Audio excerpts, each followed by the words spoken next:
We're just continuing with the halachot of Pesach before the 14th of Nisan, which means before B'dikat Hametz. So we're going to be doing this coming Thursday night.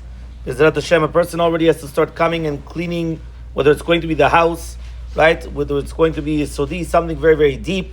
Because, for example, when it comes on the night of B'dikat Hametz, it will be very difficult to check everything. So therefore, even when it's going to be the pockets of all the suits or of all the pants that a person has, and they're going to be checked, so therefore you could already check this beforehand.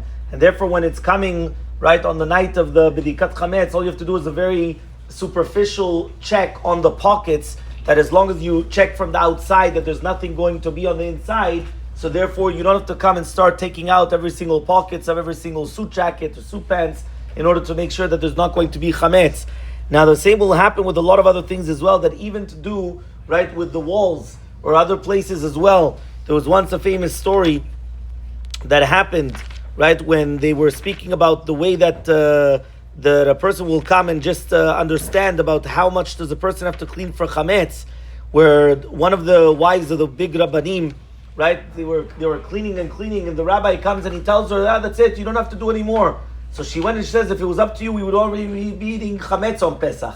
Meaning there was a special minhag that they used to come and they used to even paint the entire house before Pesach, in order to make sure that there was nothing whatsoever of Hametz. Now, is that an obligation? For sure not, because obviously you're not going to eat off the walls, right? That for sure it's not an obligation. But there was a minhag to make sure that, especially if we know that the Hametz is going to come and be, right, something which is deep inside of us, and that represents the Yitzhak, so we want to get rid of it, so too we want to try to make sure that we're going to get rid of all the Hametz, right, inside. But a person has to be careful not to say that it's very difficult, Pesach, or very difficult the cleaning of Pesach, but then it comes out that it came the exact opposite effect. If a person comes and he says that, look, it's so difficult, you have to clean so much and this and that, so then it doesn't pay, right, the cleaning of the Pesach, right? Why? Because then you just made the opposite effect, that it's not going to be good on the human being. You have to be happy. We're coming, we're enjoying, we are doing a mitzvah to get rid of the Hametz, and that in essence is the mitzvah mina Torah. I just wanted to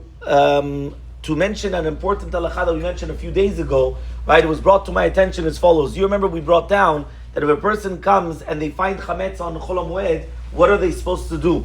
So we said that Shulchan Aruch brings down, you come, you take it and you burn it if it's going to be during Chol HaMoed, and if it's going to be on Yom Tov, or a time that it's going to be milkseh, so what you do is you cover it, and then on Motzei Yom Tov you're going to burn it.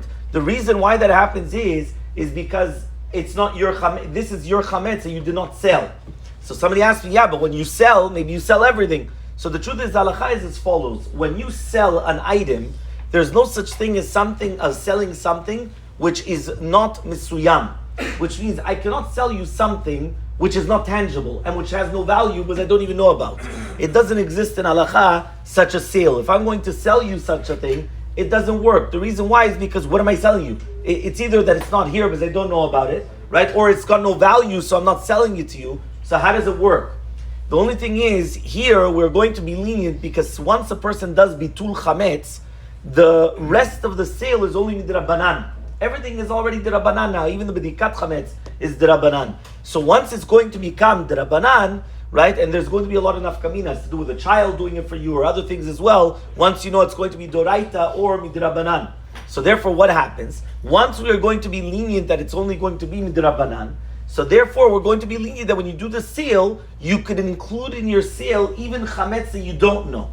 Which means even though usually that does not work, in regular common choshen mishpat, such a thing does not work because you cannot sell something that you don't know about or you don't have a value for it. I cannot sell you something, right, this book, if it has no value, because I don't know the value, you don't know the value. So then it's not a good sale, that's not a sale.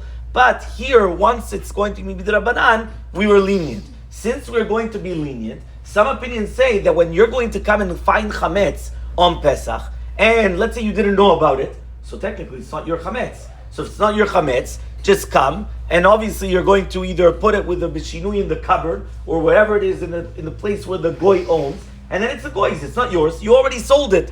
However, though, again, there's going to be others, whether it's going to be Rav Nisim Karelitz or Rav Yitzchak Yosef, that they wanted to say no. They wanted to say that since at the end of the day there was still no real gemirut dat, which means at the end of the day you did not really want to come and sell, right, to the goy this chametz, because you didn't even know about this chametz. So therefore, you would still apply the Shulchan Aruch even nowadays. So therefore, whichever opinion that you go with, you have what to rely on, as it's brought down in the Lacha, David Kemor Avid, David Kemor Avid, you have what to rely on in both opinions, right? Even if it is going to be that according to this opinion you would burn it, you might have to pay the goy if Behemet he actually goes through with the sale, because maybe this was included in the sale, so maybe you would have to pay him. But that's only obviously if the goy buys it after Pesach, and then you would have to pay him back. If not, then the entire sale, if he's going to retract and sell it back to you, so then you don't have to worry about it. But again, this is just one of the differences in the halacha to do with how the chametz sale is done, in the fact that you're selling these things. The last halacha that I'll mention is very important. In the Rabbanut Rashit, they also sell certain animals. Now a person has to have that in mind. Why? Right? Why do they sell the animals? The reason why is because certain dog food and certain food is actually ra'ui la'achila al-yidei adachak for human beings, which means that if you actually give it to a human being, they can actually eat it. There was a story that happened that they actually bring down in the halacha, that somebody came over and they didn't have anything what to give, so they came and they took the dog food, they made it look very, very nice, and then they came and they served it to the guests, and they actually enjoyed themselves.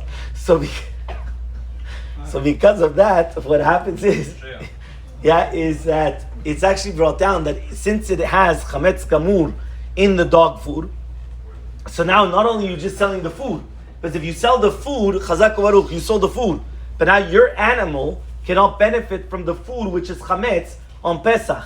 And therefore in the Rabbanut Rashit, when they come and they have their sale, part of their sale are the animals which are going to be sold that are being fed chametz. So therefore a person should have that in mind, that if he has any of these animals, right, that they come and they eat chametz, so he's already having in mind that he's not only selling even the food to the goy, he's selling the animal to the goy during the Pesach as well, in order that afterwards he's going to come and he's going to buy it back. So just have that in mind when you're doing the sale also as well.